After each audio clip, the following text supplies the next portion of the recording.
Good day, sir. Today I'm going to talk about the legislative and administrative issues governing coal operations in the Philippines.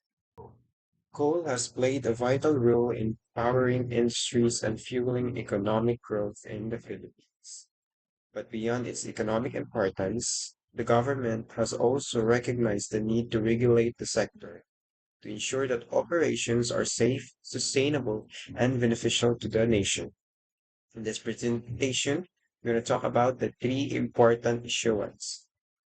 The Presidential Decree 1174, the Bureau of Energy Development Circular number 1 of Series 1978, and the Bureau of Energy Development Circular 81-11-10 of Series 1981. Each of these shape the way coal resources are explored, mined, and managed in our country.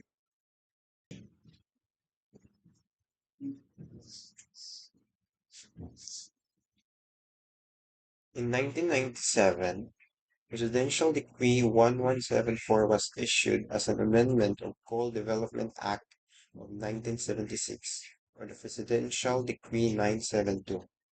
While the Presidential Decree 972 laid the foundation by creating the coal service contract system, Presidential Decree 1174 strengthened it by providing additional incentives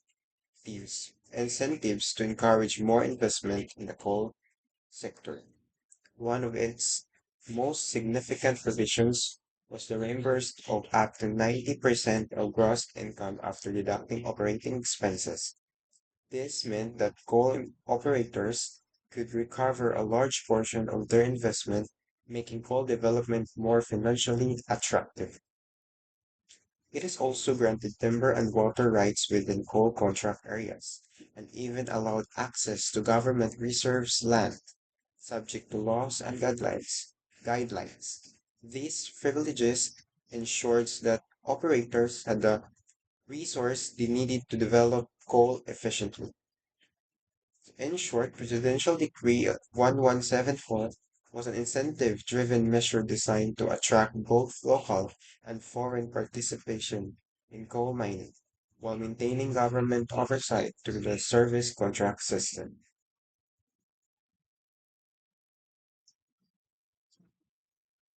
Coal mining, especially underground mining, is one of the most hazardous occupations. Recognizing this, the Bureau of Energy Development issued a circular number 1 in series 1978, which became known as the Coal Mine Safety Rules and Regulations. This circular provided a complete framework for ensuring the safety of workers in both underground and surface coal mines. Among its key rules were the requirements for exit and escape ways, regular submission of mine maps, and proper ventilation system to guarantee at least 20% oxygen while removing harmful gases like methane and carbon monoxide. It is also prescribed allowable limits for toxic and explosive gases, required dust control systems to prevent explosions, and mandate proper ground support to prevent collapses. Operators were instructed to create rescue teams, install fire protective protection systems, and strictly regulate the use of explosive undergrounds. Beyond the technical requirements, the circular emphasized the importance of health and sanitation of facilities for miners, ensuring not only their safety but also their well-being. Importantly, non-compliance with these safety rules could lead to the cancellation of coal operating contracts or permits, highlighting the government's zero tolerance for unsafe practices. 3 years later, in 1981, the Bureau of Energy Development issued Circular 81-11-10 to fully implemented the provisions of Presidential Decree 972 as amended by the Presidential 1174. While the 1978 circular focused mainly on safety, this 1981 issuance was much more broader and more comprehensive.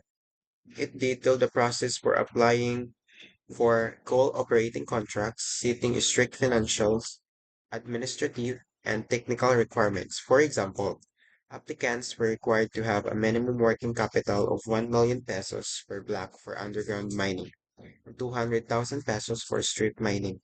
They also needed feasible studies, geological reports, and detailed work programs. The circular also required operators to post performance guarantees through letters of credit, bonds, or even pledge equipment. This is to ensure they fulfillment their financial equipment. It includes extensive guidelines on financial operations, accounting, and reporting, making sure the government could properly monitor revenues and recover its rightful share. From the technical side, the circular established coal region, outlined coal black surveys, and defined work equivalents for exploration methods. Environmental responsibility was also emphasized with rules on pollution control, wastewater management, regrading of mine lands, and mandatory revegetation.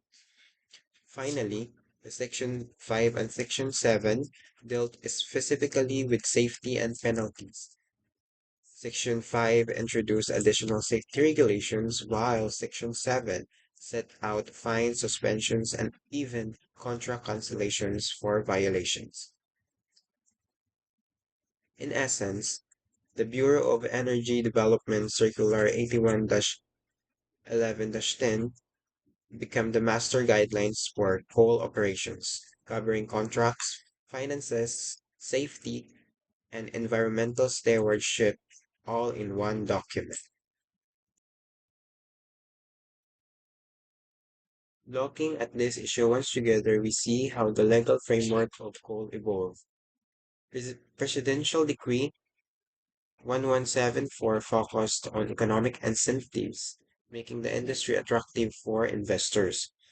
Um, the Bureau of Energy Development Circular 1 of Series 1978 did ensure that operations were safe for workers by laying down comprehensive mine safety rules. And finally, the Bureau of Energy Development Circular 81-11-10 tied together everything by regulating the technical, financial, and environmental safety aspects of coal operations in a single comprehensive set of guidelines. Together, these laws and circulars aim to strike balance, encouraging investments, protecting workers, and promoting responsible mining. As what we have seen, the government's approach to coal development was not just about increasing energy supply.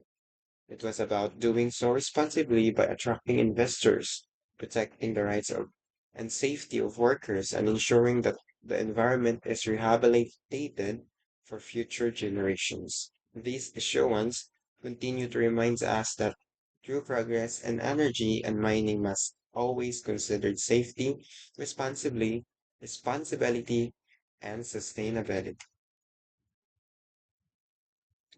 That would be all, sir. Thank you.